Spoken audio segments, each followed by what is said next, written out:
What's up, everyone? This is Mike Casu, and you're listening to the Brute Strength Podcast. In this week's episode, I talked to my good friend Bryce Astill. He tells his story of his near-death experience in Peru, in which he spent over 10 days in a medically induced coma, all the way up to running a 100-mile race in less than 6 months. This guy's story is absolutely incredible. I hope you enjoy the show. What's up, everyone? This is Mike Casu, and you're listening to the Brute Strength Podcast. I'm here with one of my best friends in the world, Bryce Astill. Bryce, appreciate you making some time, man. Thanks, man. Happy to be here. Honored to be on your podcast. So many of you know Bryce as the guy that we posted about a few months ago that was in the ICU in Peru. And I could talk to this guy about a million different things, but I think first off, let's start with that story. So I was in Arizona at the time with a D, and I get this text all of a sudden from our friend Brian, and he said, "Hey man, have you heard from Bryce?" And I knew Bryce was in Peru. I knew you were in Peru, and I was a little bit worried, that Bry had reached out, because him and I don't talk that often and stuff like that. So I was a little concerned. And before long, I think he's the one that told me. I think he said, he's in the ICU over there. And it didn't really dawn on me what the ICU means in general. I just thought, oh shit, he had some hiking accident. I hope he's okay. And over the next couple days, 2, 3, 4 days, I realized that there was a big chance that he was going to die. And the worst point was when his sister, Aubrey, called and asked if I would escort his mom out to Peru, so that in case he died, she was there by his side. And so that was a terrifying moment. Ended up going over there and spending about 2 weeks with his family. And we'll kind of start there. Bryce, can you tell us a little bit about that story for those who weren't kind of keeping up with the GoFundMe stuff? So I was in Peru just for fun. I usually travel during the wintertime, try to go out of the country to just go explore. And I'd flown into Lima, Peru, spent about 4 days there, and then took a overnight bus to a mountain town about 8 hours northeast of Lima, in the Andes, called Huaraz. And that town's about 10,000 feet. And when I got there, I felt like I was getting a cold, and I just figured I had like a really shitty night of sleep on the bus. And so I just, I was like, oh, I'm just getting a little cold. I was planning on doing some trekking. All the mountain ranges, or the big mountain range that I was going to be in around there, is most of the peaks are, anywhere from 15 to 20,000 feet. And so it's all high elevation stuff. So I was like, man, with a cold, like I'm going to get, the elevation's going to mess with me. So I just slept for a couple days at this hostel, and just trying to get rid of my cold. And then I went up to another hostel up higher on the mountain, maybe around like 13,000 feet. The town of Huaraz is at 10,000 feet. And went up there, was planning on taking off on a solo trek around this mountain the next day. And that night, my breathing changed. My inhale was normal, and my exhale sounded really like gurgly and bubbly. And it was getting harder and harder to breathe. I knew something was wrong at that point. And, I was up on this mountain. There's no vehicles up there. There's 2 taxis in the whole town that will come up there. And so I knew I was stuck there till at least, the next morning, possibly later. And so I was, that was, for me, actually, that was like one of the scariest moments, because I was just like, man, I hope I don't like die tonight, because my breathing had changed so much. And, but I found if I slept on my side, the liquid would like run out of my airway and I could sleep. And so I kind of did that all night. Every time I'd turn, I'd like start gurgling again and have to like change, physicians, and got a really rough night of sleep. Woke up in the morning, and I mean, went from like having what felt like a slight cold to barely being able to stand up. I was coughing up blood, and and couldn't breathe very well. And luckily got a taxi off the mountain about mid morning that day. And it's really awesome taxi driver named Americo. Nice.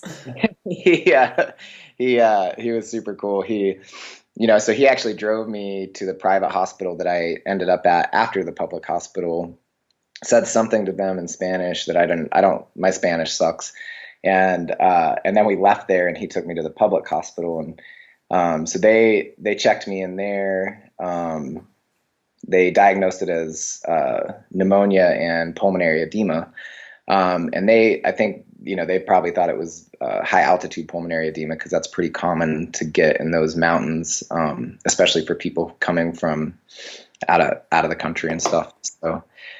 They got me on oxygen, which was awesome. That felt great. Got me in a hospital room, and I just continued to get worse. By the second day, my lungs were the lung X-ray. Your lung X-ray should be mostly black. Mine was all white except for maybe like a quarter 50-cent size piece of black in one lung. And so I think by the start of the third day, I remember the first 2 days pretty vividly, and then the start of the third day, there was 2 people that spoke English in the hospital. So when they were there, they would kind of fill me in on what's going on. They told me my lungs were like really, really bad.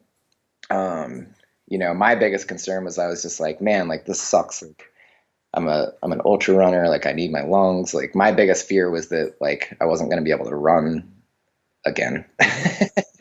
But I had I thought, it's pneumonia. Like pneumonia kills like really old people and little kids. Like I'll be fine.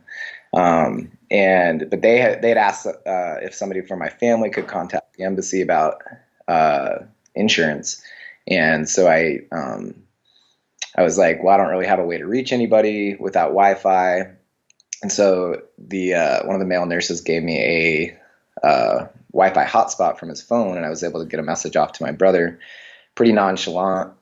Like, hey, I'm in this hospital with pneumonia and pulmonary edema. They want somebody from the family to call the embassy about insurance. And then, he had called my dad. My dad called. I have 2 sisters. I have 4 sisters, but 2 of them are ICU nurses. And so one of them, she tried to call the hospital. And by the time she called the hospital, I was pretty out of it at that point. Like, I don't remember a whole lot. And after sending that message, and but she called the hospital, there was nobody who spoke English at the time she called. She talked to the doctor. She remembered enough Spanish to know that I was in the ICU at that point in critical condition, but she couldn't understand exactly why. Mm-hmm. Her husband's aunt's from Peru and lives in, I think, Southern California, but she called her and was like, hey, Rose, I need you to call the hospital and find out everything that's going on. So she calls my sister back and is like, if they've done everything they can at this hospital, they don't have the proper equipment. If we don't move him, he's going to die, and it's going to happen soon. So they started calling hospitals. They found a private hospital a block away that had a ventilator. So at that point, I needed a ventilator to survive. And they call it getting intubated, and basically they stick a breathing tube down your throat and connect you to a ventilator, and they put you in a medically induced coma, because obviously all of that's extremely uncomfortable. And so at that point they knew the pneumonia wasn't getting better with antibiotics. So at that point it's viral pneumonia, and it had developed into what they call ARDS, which is acute respiratory distress syndrome. And I think like over 50% of people that are diagnosed with that end up dying, right? Yeah, it's a pretty high rate. It's a pretty tough one to come through. And basically they put you in a coma. They work all these settings to keep your lungs and your body breathing and working while your body fights, does its job to fight the infection. Mm-hmm. But it's viral, so it just has to run its course. And so, so they got me moved to that hospital, which was about the last thing I remember. I remember getting put in an ambulance, and then I remember getting wheeled into a new place, and thinking like, oh, this looks more like a normal clinic, because the hospital I was at was the public hospital. It looked kind of like an old rundown brick high school, and just, old hospital beds, lack of equipment, great doctors and nurses, just not a lot of not a lot of the modern things that we're used to. So this place was a little more modern, and but that's about the last thing I remember. They immediately um, intubated, like put me in a coma, and got me on that ventilator. My dad and my little sister got there the day after I was intubated, and and I was in that hospital for 3 days. I got my lungs improved initially because of intubation, and then I was showing no signs of improvement. My sister was super worried because they just weren't doing all the stuff they needed to get me better, and she had worked with ARDS patients, and kind of knew like all the different tricks and stuff. And so she had gotten kicked out of the ICU, fighting with the doctor, and they eventually, they and the doctor, like, made the kind of made the choice of, hey, we've got to get him to Lima, to a better hospital. So 8-hour ambulance ride to Lima.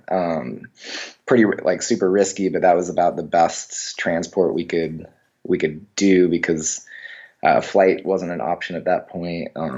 They had looked into all that kind of stuff, and so got me there. That almost killed me. Like, my heart almost stopped, and my lungs got quite a bit worse.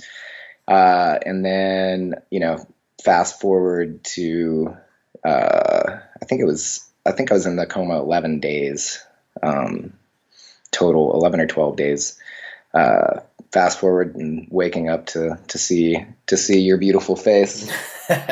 I remember the first time I went in the room.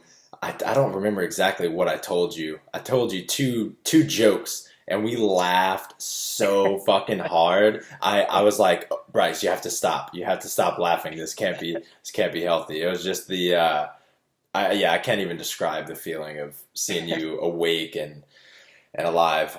As I've told you repeatedly, the experience of that 10 days out there with your mom, your sister, and your dad was possibly the most powerful experience of my life. Just connecting with them and hearing all the, just everyone telling stories about you, and what's the fucking meaning of life, and all of this kinds of deep shit, because we were kind of knocked down to reality by this event. So it was, seeing you awake was just such an incredible feeling.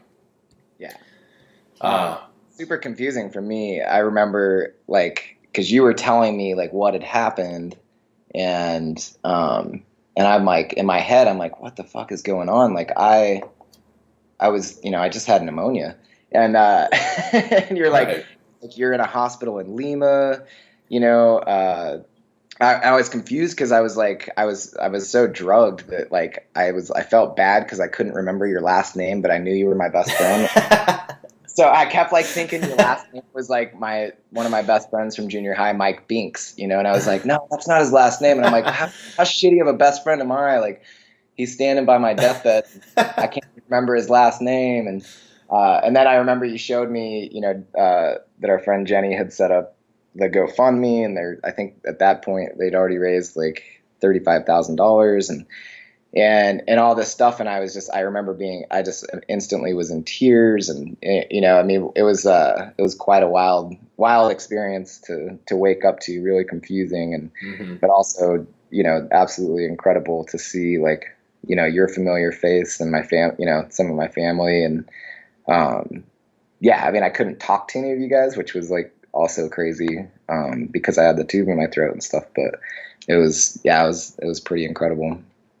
What did you? I'm sure you learned a ton of different lessons, but if there's one that's maybe most prominent, what did you learn from that whole experience? What, like, perspective did you take from that?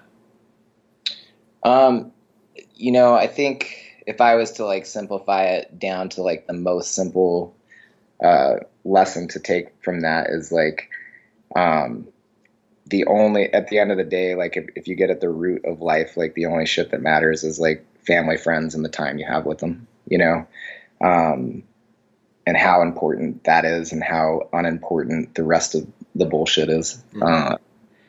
Cause that, laying there and contemplating, like having almost been dead and all those things, like, you start to think about the things that you would regret, or that. And the only thing that I would regret is just not spending more time with the people I love. Mm-hmm. And the rest of it, it's all kind of icing on the cake. But at the end of the day, like the people, yeah, the community and the people that you surround yourself with and the amount of, the time you have with them, and especially the time in experiences, like doing things together. Like that's the part that mattered, Right. that's the part that matters the most. The rest of it's all kind of fall by the wayside pretty easily, Mm-hmm. as far as importance goes. So there were literally thousands of people that contributed to your GoFundMe or just like raising spreading the word in general. And I've seen lots of different fundraisers for tragedies and stuff like this.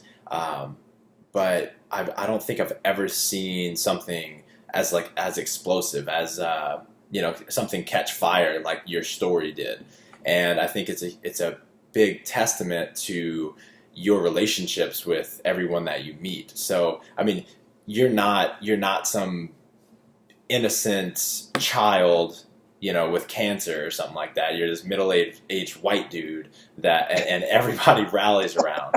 So what is it about you, or rather, yeah, what is it about you that makes people feel so connected to you that they have this kind of reaction? They had that reaction. Ooh, that's probably a better question to ask other people to get an accurate answer. But I think, I guess if I have to answer that question, like, I think I like authenticity. I guess I don't think I've always been an authentic person, and I think well, as you know, like I was a former cocaine and heroin addict and spent a good portion of my life being extremely selfish that way, and for the last 10 years, I've been sober and just working to kind of create a more authentic life and learn how to live happy and all that kind of stuff. And I think one of the biggest things that I guess would cause like maybe people to have that experience with me is just that I think I genuinely want to love and help whoever I can. And that stems from, being a part of communities that have taught me that that's kind of what life is about. Like, I thought I lived a good portion of my life, like wanting and hoping to be dead and avoiding and numbing out and trying not to feel anything. And I was taught some different ways to learn how to actually find happiness within myself and find peace within myself and do all those things. And man, if I can help even, one person do that, even for a moment, like I think life is kind of composed of just moment after moment. And the more of those like true, genuine, authentic, beautiful moments we can all experience without the bullshit of self getting in the way or expectation and all that kind of stuff, like, the better it is, and I just like, that's, to me, that's one of the things that life's about. And, yeah, I'm very, very committed and dedicated to helping others feel that, because it's something I never thought I could ever experience, so maybe that's it. I honestly, I have no idea, man. I think Tough question. I have a couple theories on it, and one of them, to your point that you're kind of talking about, is I think you bring like this curiosity with you into every interaction you have with a person, whether you've known them for your entire life, or you're just meeting them, you have this curiosity about like what's going on with you in your life. Tell me about your life, and you really genuinely try to get involved in that person's story. And at the end of the day, everyone wants to talk about themselves. They want to share, their hopes, dreams, desires, what's going on with them, and you really insert yourself into their life, right? And Yeah. so that's why I've had like cousins and all kinds of extended family members that have met you for a couple hours, and they still ask me about you, even though they met you say 5 years ago, right? How's that guy Bryce doing? That crazy fucking bearded guy, And I think it's that curiosity that you bring, like you make people feel special, and I think when I did the podcast with Aaron from Fit Aid the other day, that's something that he does. He tries to figure out what's going on in someone's life and their business, and he really tries to give them he tries to help them, right? Really genuinely tries to help them, rather than just like, I don't know, just waiting for his turn to talk, if you will. Mm-hmm. With that said, you're a fucking great talker, and you're a great storyteller. I do love to talk. Yeah. No, I think that's true. I am genuine. Like, I'm fascinated by what makes everybody tick, and more, I guess, more so by the root of like why we do what we do, and everybody's story is just, there's so many similarities, and there's also like little differences and stuff, and you can just learn so much about a person, and really about yourself too. I think we're all mirrors of each other, and all that kind of stuff. So yeah, that makes sense. So when you started to recover from this, from your accident, what did you think about when you thought about running again? Where was your head at? Well, I mean, being in the hospital in the ICU room, my goal was, I don't think I ever even thought about running that at all. It was just like, I was so focused on just getting out of the hospital. Right. And out of the ICU, as you know, I couldn't sleep, and that was awful, and everything else. And so when we had gotten released from the ICU into the normal hospital room, I remember, we were kind of, I think, I was lifting some water bottles over my head, which was like really heavy, and we were finally kind of like reflecting on the collateral damage of like what this all did to my body. And I'd lost 38 pounds. I remember the first time I saw myself in the mirror, I looked like I had walked out of a concentration camp, and I had never, I weighed 132 pounds, which I don't think I had weighed that since I was in like 7th grade. And so we had started talking about like what it would take to rebuild, and and in my mind I was like, yeah, like a couple months I'll be like back at it, Mm-hmm. And I think I remember asking you, like, I'm like, how long do you think it'll take for me to like rebuild my muscle like back to like what it was or whatever? And I think you told me 6 months to a year, or 9 months to a year or something like that, And I was like, I remember that kind of floored me a little bit, and I was like, oh shit, like this is gonna be a much rougher process than I thought, Mm-hmm. And then I remembered while we were in there, I remembered like, I was like, damn it, I signed up for the Bear 100, which is a 100-mile race through the mountains in northern Utah. And I was like, fuck, I'm not going to be able to do that now. And for those of you who don't know, what race, how many races had you done before that, ultras? I had done four 100-mile races, mm-hmm. and a few, like 3 or 4 50K distance, and a 1 or 2 50-mile. Right. So this wasn't your first race. This was just another race, basically. Yeah. I hadn't raced for a couple of years. I'd kind of taken some time off to part of it was forced at first because of like a weird parasite I got in Costa Rica. I have some bad luck in Central and South American countries apparently, but and then the next year I just took racing off because it was really nice to like have more time to spend with family and friends and my girlfriend at the time. I had like because training for an ultra can take up a lot of extra time, and so I was really excited to like I was feeling super healthy. I was feeling really strong, and I was like, I wanted to race again, and I wanted to try to be as competitive as I could be. And so, so I had signed up with that race. Yeah. So not my first one, but definitely my first one in a while. And I was like really stoked about it. Yeah. So,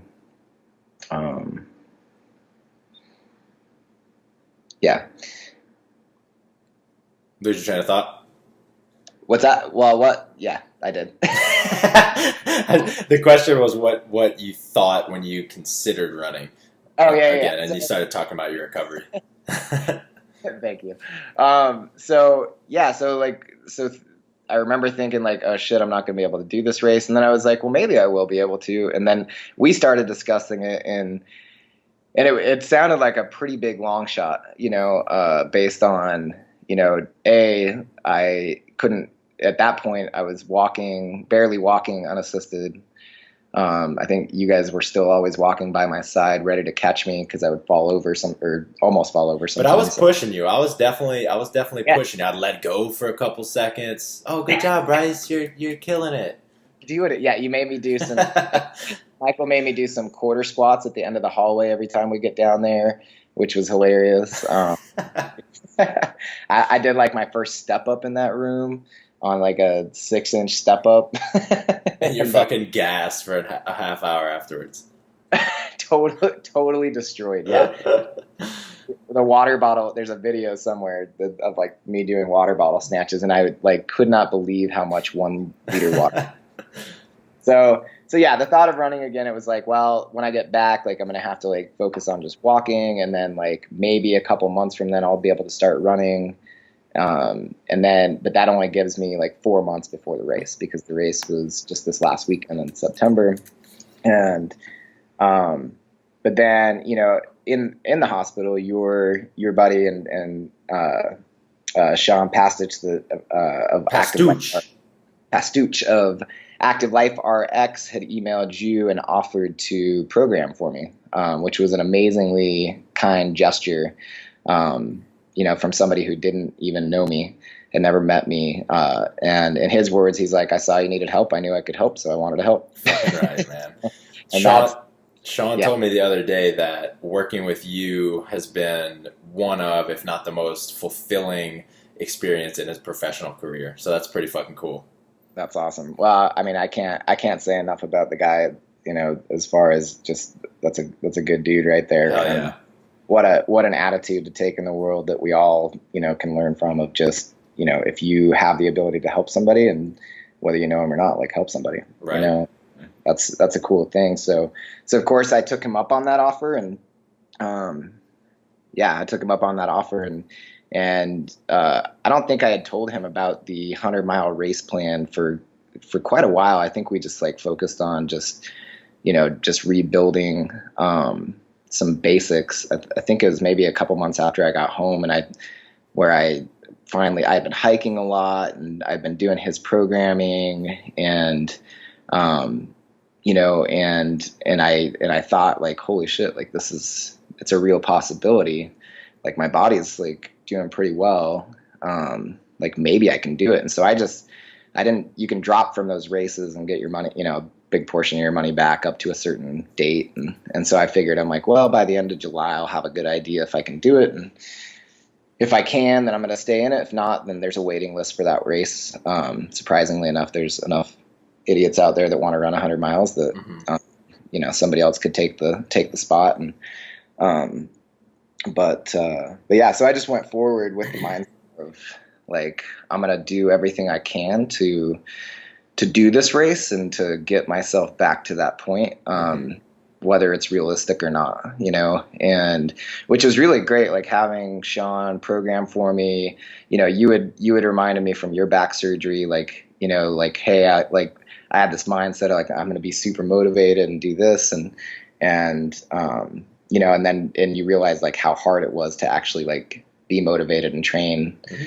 And I went through that myself, and it was good having you remind me of that, because having Sean program for me was like, it kept me accountable, because I was like, right. Here's this guy who's extremely busy, and and sought after, and he, like he's taking time out of his day to help me. Hmm. So I had to get my ass in the gym when I was supposed to, and then, but it was hard. I was just so tired after everything. It was like one of those realizations that was like, man, no wonder, like it's no wonder lazy people are so weak and weak people are so lazy. Like, Yeah, yeah. it was like I was so weak that it was just hard to do it was just so hard to do anything, and it was so taxing.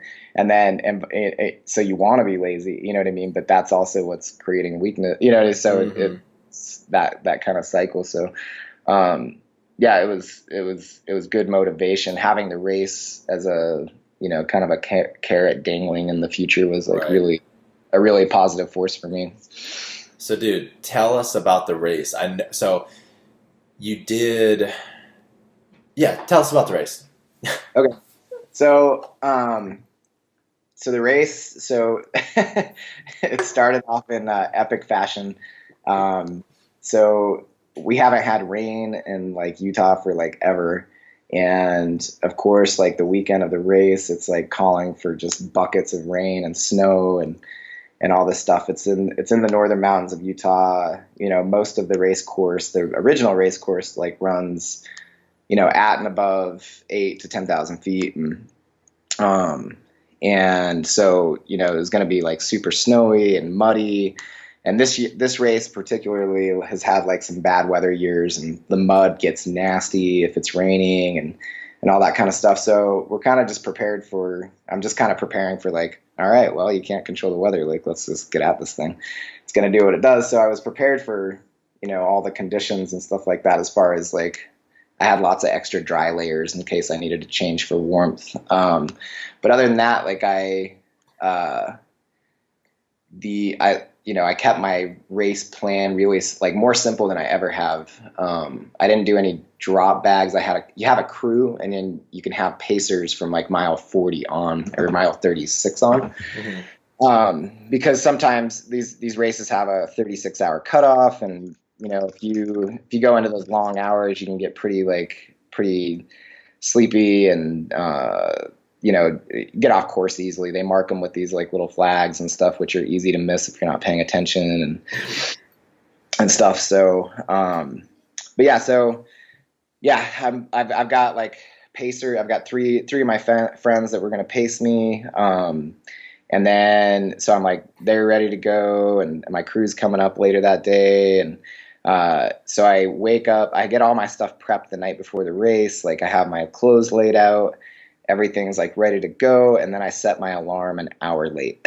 Oh, I don't know if I knew this. I don't think I've told you this yet. So I literally like I'm my alarm goes off, and I usually always do just a 1 5-minute snooze. Like I allow myself 1 5-minute snooze. Hmm.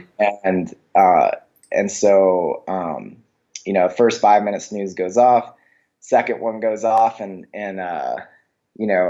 staring at my phone, and it's like, holy shit, it's 5:45.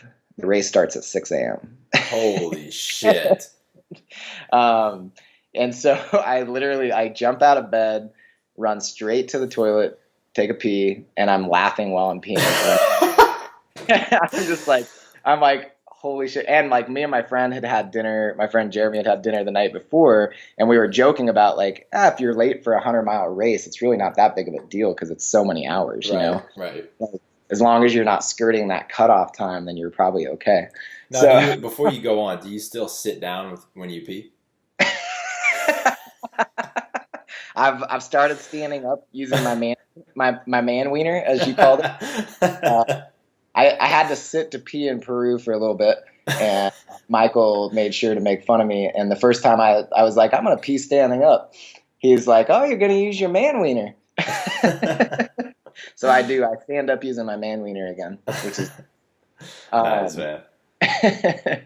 but yeah. So I run from the bathroom to the door.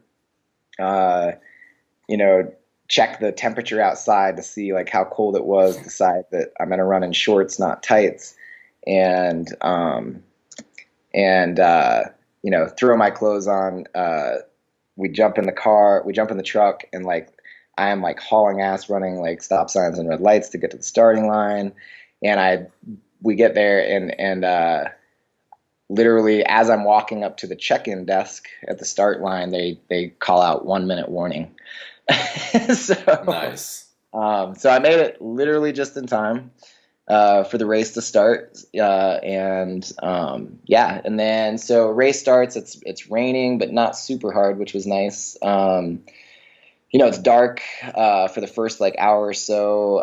I chose not to wear a headlamp, so I just ran. I ended up seeing some friends and just running with them for the first like maybe like 10-ish miles or so, or well, little more than 10 miles, um, and it's a group of people that I have like see in races all the time, and friends of mine that I run with and stuff. And then there was also this other guy, Bryce, who like him and I, the last time we saw each other, it was a race in Moab, and I like was sprinting to the finish, and he like looks over his shoulder just in time to see that I'm about to pass him, and then I'll also start sprinting. So we had like a sprint off to the finish line, and like I'm pretty sure he won. He said we got the same time, but I'm pretty sure he beat me. A Bryce v. Bryce. Bryce beat sprint. Bryce, yeah.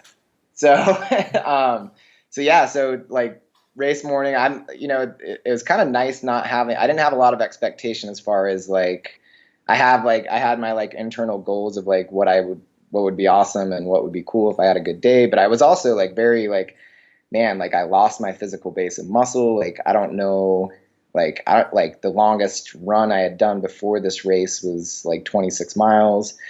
So I'm just like, I don't know, like I feel great. My body feels good, but I don't know how, like, am I going to be able to go 100 miles, and, because I just didn't know, like, didn't know at that point, like before, like after my first 100 miler, like all the other ones, I was like, okay, now I can go 100 miles. Like, I know I've done it before, I can do it. This one, because of what had happened, it was just like, I think I can do it, and I'm going to definitely push as hard as I can to do it, but I didn't know. And, but so we're running at a pace, and we're climbing this monster climb, and, this guy Bryce starts to kind of like separate from this like group we're in, and I felt good, and I felt like I could go faster. So I'm like, cool, I'm just going to stay up with him. And so him and I ended up running together for the first like 53 miles or something like that. That's so fun. That's just cute. A couple of Bryces just running through the mountains together. Yeah. This guy, like everybody knows this guy in the ultra running community too. So like people would like say hi to Bryce as we'd like come through like aid stations and stuff, and it was nice because I thought it felt like they were talking to me. Right. We've uncovered the link as to why you did so well.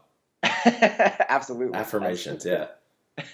So, but yeah, so like the conditions are getting like worse throughout the day. It's raining off and on.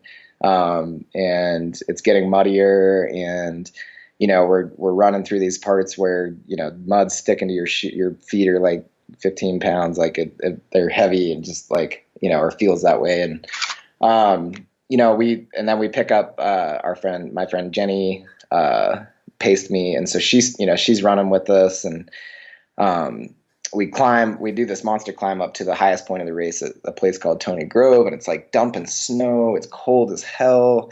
And so I changed into like tights. Jenny changed her shoes and stuff. And so Bryce was like freezing because he ended up running the whole damn thing in shorts. So he took off. Damn. So that was the end of our like run together. But it was awesome. Like it was so cool to run with him, and that like definitely pushed me through that first part of the race, because we were kind of like pulling and pushing each other throughout, and kind of running with each other. And then so then we take off down there, and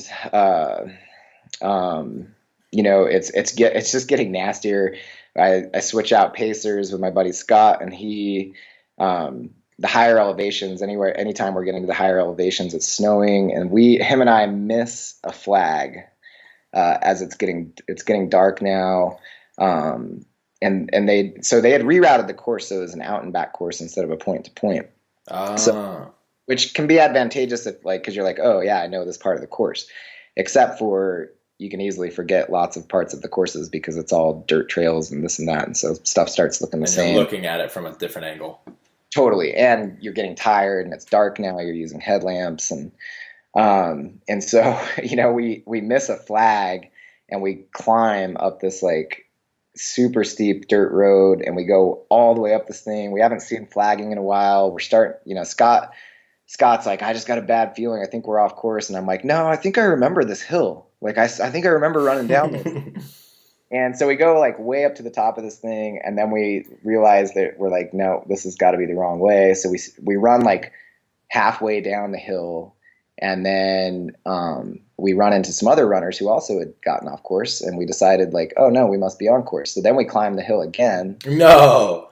And so we ended up killing about an hour of our time in about 4 miles ish, and but we found where we went off course when we went back, and it was good. It kind of lit a fire, of like I really wanted to make up that time. Mm-hmm. We realized at that point, or just before that point, Scott had mentioned he's like, dude, you could go sub 24 hours, if you keep your pace. And sub 24 hours in a 100-mile race is like kind of a standard benchmark of like to go for in a lot of races. It means you've done it under a day. It's kind of like a coveted like time for a lot of people. And I didn't necessarily think that was even going to be possible before race day, because I had done this race previously, and I think, and I in really good shape and feeling really good, and did it in 22 hours and 30 minutes. And so to be only an hour and a half off of that, or somewhere in that range, was like, I didn't necessarily like, that was a long shot. And another thing, you told me last week that in your training, your mile times were literally a minute slower than when you were training, and you set that other PR, that 22:30. You were running on average a minute slower per mile. Yeah, at least, and sometimes more. So I felt, even when I had felt good, I'd like look at my times and I'd be like, oh man, I'm still just running slow, So I thought like if I had like the greatest day I could out there, then maybe I'd do like 26, 27 hours or somewhere under 30, and so to be on that pace was like really exciting. And then, to lose an hour was like, oh shit. So it was good. It kind of lit like a fire, and I felt really good. I've never felt that good at that point in a race. And so we were like hauling ass down the downhills and the flats and stuff, and just pushing really hard. And, and then we had this another monster climb up into the snow. It's like, at this point it's been raining and snowing so long, like you can't, like your feet are just, totally wet and muddy. And as long as you're running, for the most part, they feel you can like warm your feet back up. But, we kept like, it was impossible to avoid stepping in like these giant icy puddles and snowy slushy puddles and stuff. So, at any of the high elevations, like your feet are frozen. You can't like, to open a goo or a gel packet, which is like what I ate almost throughout the race, that and potato chips and cookies. And, I would literally have to open it with my teeth, and then I would have to use both hands to squeeze the gel out. Mm-hmm. My fingers were too numb to like squeeze. And, and then, when we get down to the warmer elevations, and then it'd just be rainy and cold, and, it'd get a little bit better though. And, but yeah, so we came through, it just kept dumping. We ended up making good time on those positions. And I was still in a position where, it was getting to be a longer shot, but I was still within reach of, pushing for that sub 24 pace. So that kept me like super fired up. And then I dropped Scott off in the last 14 miles I ran with, my buddy Jeff. And, we had this like crazy climb out of that aid station and into the snow. The snow was really heavy. It was starting to bend all the bushes over over the trail and all that kind of stuff, which, at that point, trying to go be nimble and go under things is like, kind of painful. So we just started, and it was so wet and cold anyways, like we just started like running through those things. but yeah, so I'm trying my best to like, haul ass as much as I can up this hill, which is just a fast hiking pace. So I'm definitely not Hmm. running hills at this point. And get to the top, and there's just this nasty downhill with like, just really like pretty technical footing, and we're skiing down the top part of it essentially because it's snow and then mud, and as we're coming down this hill, like I know as I come into this last aid station, there's about 6 miles left after that, and I know going into this last aid station that it's going to be really, really close, which is like a good thing and a bad thing, because mentally you're like, this is awesome. I think I can still do it. And then at the same time, you're like, holy shit, like I'm going to have to push really, really hard to do this. And we did. We got there and I knew it was within reach still. And in my mind, like this last part of the course had a lot of downhill in it, and that was not reality. Right. It was a lot of these rolling hills, which which never seemed to end. Which Jeff and I started naming, things like Eat a Dick Hill and some other ones that I probably won't even mention. But Yeah. so, but if it was downhill and flat, I could push a running pace, and then if it was uphill, I just couldn't breathe anymore. Hmm. And so I was just hiking as fast as I could on anything with uphill. And the last mile of the race is on pavement. You come off this trail onto pavement, and you have a good amount of downhill, and then like maybe a quarter, or maybe a little over a quarter mile of flat, And so we hit that pavement with 9 minutes left before the 24-hour mark, and 9-minute miles for your last of 100 is rough. And but I knew it was possible. So Jeff and I just started sprinting down this thing. So I ended up sprinting out a 7-minute mile at the last mile, which the downhill part was okay. We hit that flat spot and it was just like, I couldn't breathe. I was just, it was so close, it was so close. We just had to push and ended up making it with a minute 12 to spare before the 24-hour cutoff. And a bunch of my family was there, my friends were there, and there was many tears shed. And Bryce, he had finished just a couple. He had actually gotten lost too, and finished just a Oh couple shit. minutes, No shit. ahead of me, which was cool because that was his. I think he said that was his best finish at that race, and Nice. we both like credited each other for pushing. And but yeah, it was just a really, really special moment. And definitely it's always good. It always feels amazing to accomplish your goals, and even better to surpass them. And to share it with people that you love. Like it was definitely one of the more incredible moments of my life, and pretty cool. Yeah. So. Amazing, man. I'm curious, did you notice or are you aware of now like any difference in the way that you were thinking during this race as opposed to or versus other races? Yeah. I think my attitude throughout the race was happier, more jovial, like than I've ever Hmm. been. I mean, Jenny was joking with my crew. She's like, usually around mile like 50 or 60, like he gets grumpy.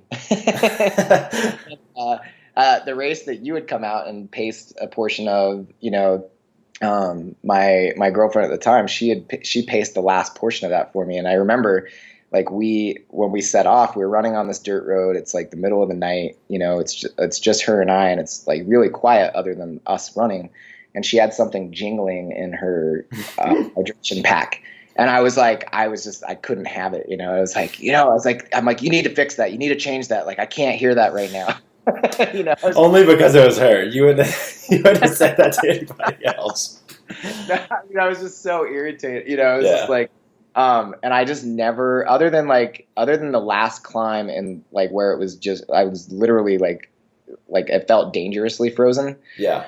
Couldn't, like numb feet, and like I was like, we got to get off this mountain because we're gonna like die up here, kind of feeling, because of the cold. Like, other than that, like I I've never felt more comfortable in a race. My body's never felt better. Like, my brother and them have like accrued me before, and they're just like, you've never looked that good during a race. And I think honestly, man, I was just so happy to be out there. When I picked up Jeff at an aid station, this guy who's, awesome dude in the Wasatch running community, like Tommy Barlow, he's like, this must feel a hell of a lot better than a hospital bed in Peru, and that summed it up pretty perfectly.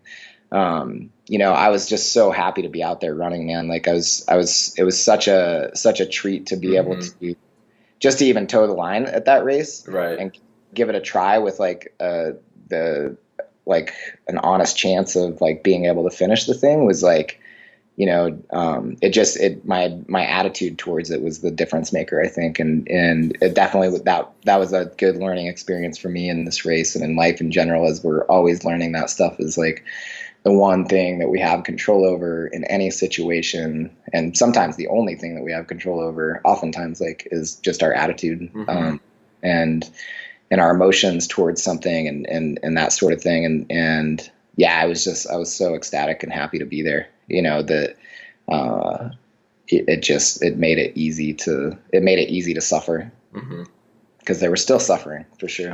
certainly, but it's attached to like a greater purpose. Yeah, absolutely. Yeah. So for people that haven't gone through drug addiction, that haven't come so close to death, do you have any advice on like how people can tap into this power without having to go through some near death experience? Yeah, I mean, like, I think the first one is just recognize that we're always close to death. We're never like, and obviously like that becomes a more acute awareness when you've brushed death so closely. But if you've gotten in your car and drove to work today, if you did whatever you've done today, you've been closer than you probably think, and embrace that. Like embrace the fact that like life is precious, and there's only we're not guaranteed another day, another moment, and so that's an attitude and kind of a belief system that you can like take with you or start to like look into, is that if I was to die today, like what would I regret? And then start working off the things, to not regret those things.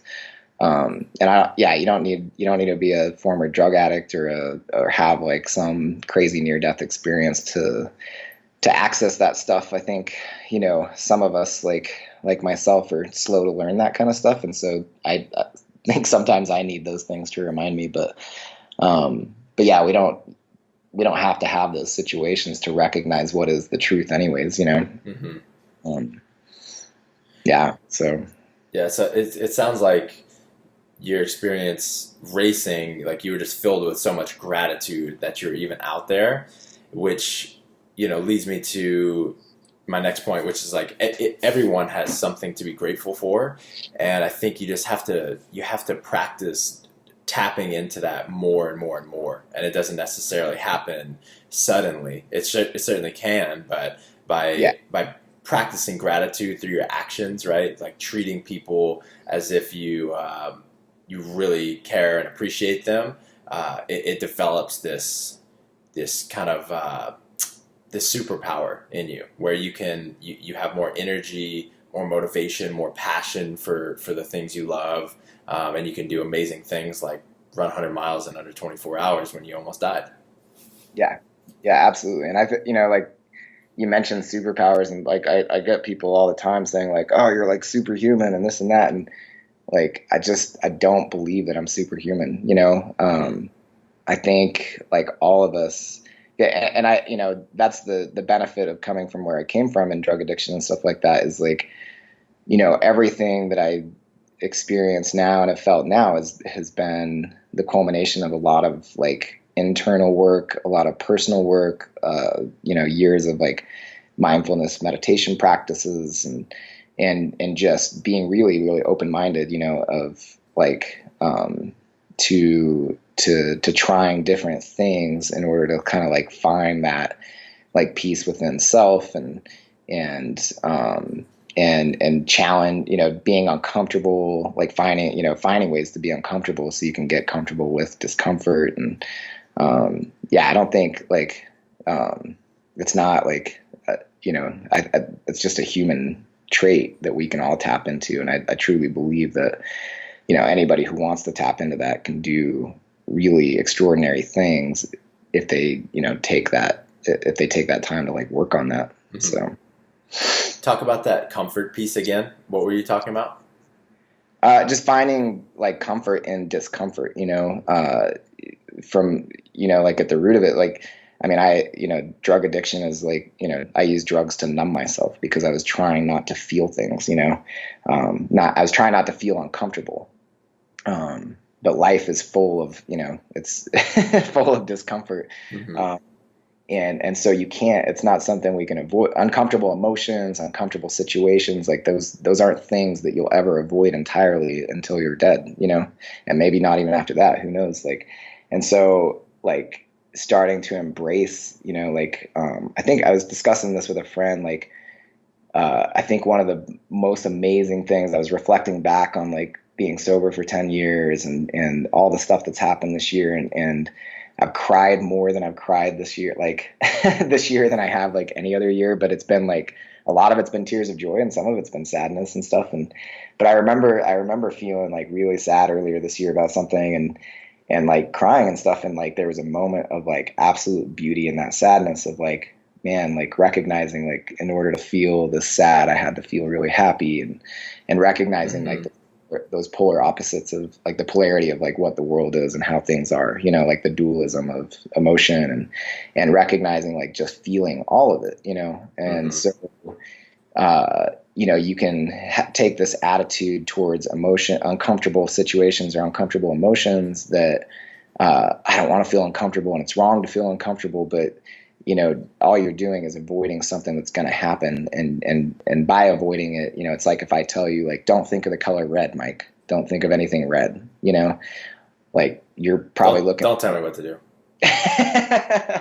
You're probably looking around the room, thinking like pointing out all the red things, in the room, or, like you give it more energy, so instead of avoiding that discomfort, just embrace it, Right. And find a way to just feel it, Mm-hmm. I love the idea of using different drills or experiences as ways to grow your comfort zone, right? Grow the sphere of your comfort zone, because really all of our biggest dreams, biggest goals in life, they require us to be uncomfortable, right? They require us to work hard, to sacrifice, to, withstand like all kinds of negative emotions and thoughts over the years. And a lot of people are afraid of being uncomfortable, and so they never achieve. But as I was talking to Joe DeSena about, the point of the Spartan race, like why did he create the Spartan race? One of his answers was to help people, get outside of their comfort zone, which will help, which will translate into every area of their lives. Yeah, absolutely. I mean, there's so many ways like that you can go get into some therapy and find discomfort that way, and then find other ways to be uncomfortable. You know what I mean? Like, or vice versa. You can go throw yourself into a physical event like a Spartan race or a, a CrossFit competition or a, whatever, just something that's like uncomfortable. It challenges you physically and stuff. And there's going to be like, if you look at it as like mind, body, spirit, like all of them influence each other. Mm-hmm. It's all one piece. And however you decide to get into that, is a way to get into that. It's just doing the thing. All right. We're going to wrap it up in a second. I have a few more questions for you. Cool. And I stole this from my buddy Jared Moon off of I think it's the EO3 Fit podcast or something like that. And I just love this question. What one piece of advice would you give for people to become a better person right now? What one piece of advice? That's a great question. So there's so many like valuable answers here. I'm trying to like skirt through and figure out what's the one thing that I would give. Uh, be kind. Be like super fucking kind to people, and that includes yourself. Um, I think like you can access so much in life just by being kind to yourself, and in return to like other people. Mm-hmm. Uh, and I think it's life changing. Absolutely. I struggle with so much self criticism and stuff like that, and like, and I think like when you're being self critical, that begins to emanate out from, how you're treating yourself inside will eventually be how you treat others outside, and vice versa. So, just be kind to yourself, be kind to other people. I could not agree more. I think when you're treating yourself correctly, right? You're treating yourself kindly, and then you go and create as much value in other people's lives as possible. Not only does uh, it fulfills you, right? It takes care of that piece in your life, but it's almost like you can use it in a selfish way, because it always comes back to you, right? You provide value for people, and they want to return the favor, right? They want to help you in business. They want to invite you over for events, whatever it may be. It always comes back. So I could not agree more with that. Yeah, 100%. What one message do you want to leave with these listeners? And a lot of these people are people that supported, the GoFundMe. They were cheering for you, stuff like that. What do you want to leave with them? I mean, the first thing that I would say to like anybody, like especially anybody who supported and stuff like that and followed it, is just thank you. And if I could leave a message that's like that has some impact and stuff, just remember that who you are and the impact you have on this world is whatever you think it is. It's probably different, and it's probably like far greater than like you probably have a far greater impact than you believe you have on people. I know that was like a huge learning experience for me. And kind of a squasher of that self-criticism, was reading the hundreds of messages and things like that via Facebook and GoFundMe and all that. Like, I kind of got this like amazing experience of like it was almost like getting to die and go to your own funeral and hear what people would say about you. And I remember like sitting in the hospital when I first, like got reattached to social media, and I think I could get through about 10 to 15 messages at a time, before it was just like the emotion was so overwhelming and I'm bawling and crying. And I remember, I'll just share this moment because it was really powerful, but I'm like, I remember laying in bed, in the hospital bed, and I'm just, I'm reading these, and I'm crying like loudly. and my dad's like, are you okay? And I remember I was like, I don't think I'm as good of a person as these people think I am. You're really not. You're really not. Well, as they say, you're never as good as they say you are, or as bad. So, right. But no, I mean, it was one of those things where you do nice things for people, you do this and that, and sometimes in a world full of a bunch of bullshit, like it feels like it goes unnoticed or it doesn't matter, but it does. It matters. Mm-hmm. And the little things that you've done for somebody that are kind, like it matters, and there's probably people out there that really look up to you and this and that, and like whether you believe that or not. So awesome, man. Where can people keep up with you and or reach out to you? So just basic social media stuff. I'm on Facebook under just my name, Bryce Astill. Astill. Yeah, correct. And then Instagram, same, Bryce Astill. And then if anyone, I mean, if anyone out there is struggling with addiction or wants to like learn some mindfulness or whatever it is, or has questions or needs some help in any way, like you're welcome to just email me at bryceastill@gmail.com. I'm happy to help any way I can. So. Amen, brother. I appreciate it, man. The guy who almost died and then ran 100 miles. Amazing, amazing. Guys, if you haven't signed up for our newsletter, go and do so. That's where we'll update you on all of our new videos, blog articles, podcasts, free programs, all kinds of good stuff. You can find that at brutestrengthtraining.com. Appreciate it, Bryce. Thanks, man.